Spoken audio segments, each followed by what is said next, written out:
Some people would do anything for the people they love. They show up without being asked. They remember the small things.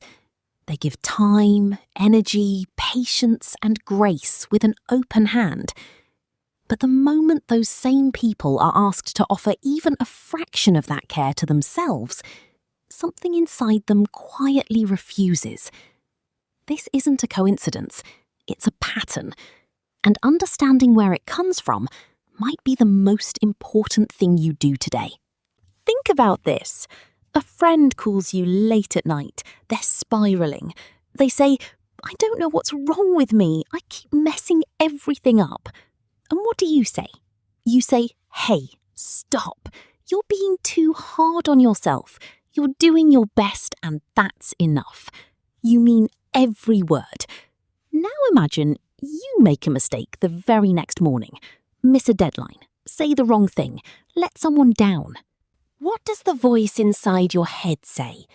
It doesn't say, "You're doing your best." It says, "Why do you always do this? You should know better. What is wrong with you?"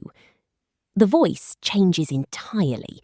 Suddenly, there's no patience, no grace, just a quiet, relentless criticism that you would never direct at someone you loved.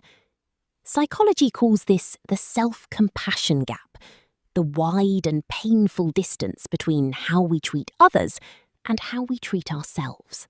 So why does this gap exist? For many people, it starts early.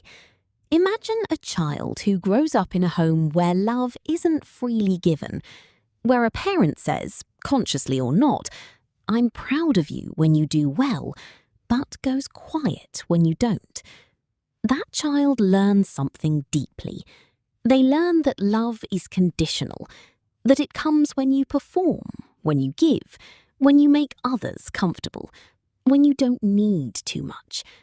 So the idea of loving yourself simply for existing never gets installed. It feels unearned. It feels selfish. It feels like something other people do, not you. There's also something that happens when you spend years being the strong one, the helper. Imagine someone always saying to you, "I don't know what I'd do without you." And you smile because being needed feels good. It feels like purpose.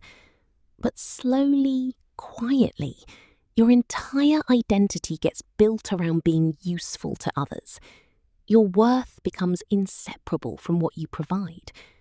And in that framework, loving yourself stops making sense. Because love, to you, is something you earn through output, something you give, never something you simply receive. Empathy plays a strange role in this pattern too. Deeply empathetic people feel other people's pain so clearly that it becomes easier to prioritize it. When a friend says, "I'm struggling," that feels urgent and real and visible. But your own exhaustion, your own loneliness, your own need for rest, that feels negotiable, abstract, something that can wait.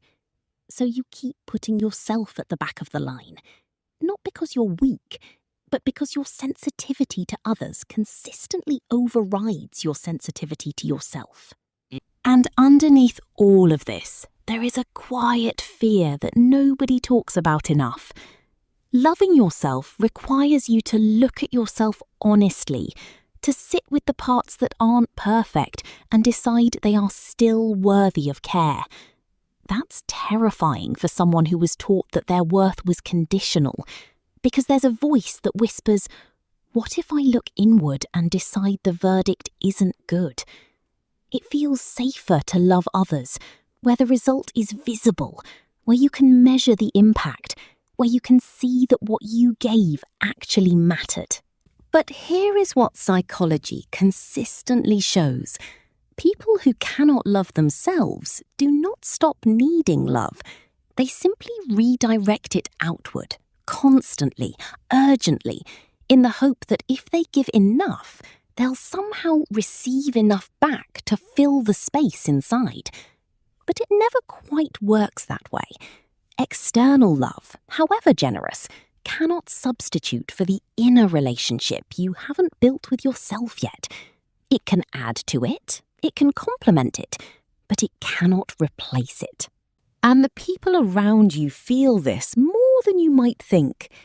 Imagine someone who loves you, trying to give you a compliment. They say, "You did something really amazing today." And you say, "Oh, it was nothing. Anyone would have done it." They try again. "No, really, I mean it. You should be proud." And you wave it off again.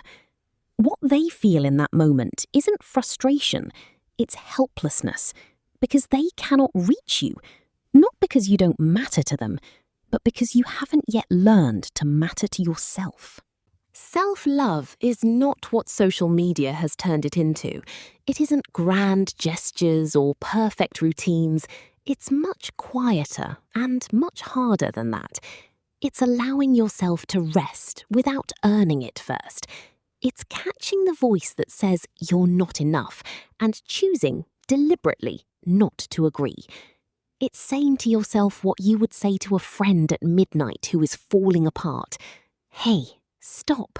You're doing your best, and that's enough." "You cannot pour from an empty cup" is something people say so often it has stopped meaning anything. But underneath that cliché is a truth psychology has documented again and again.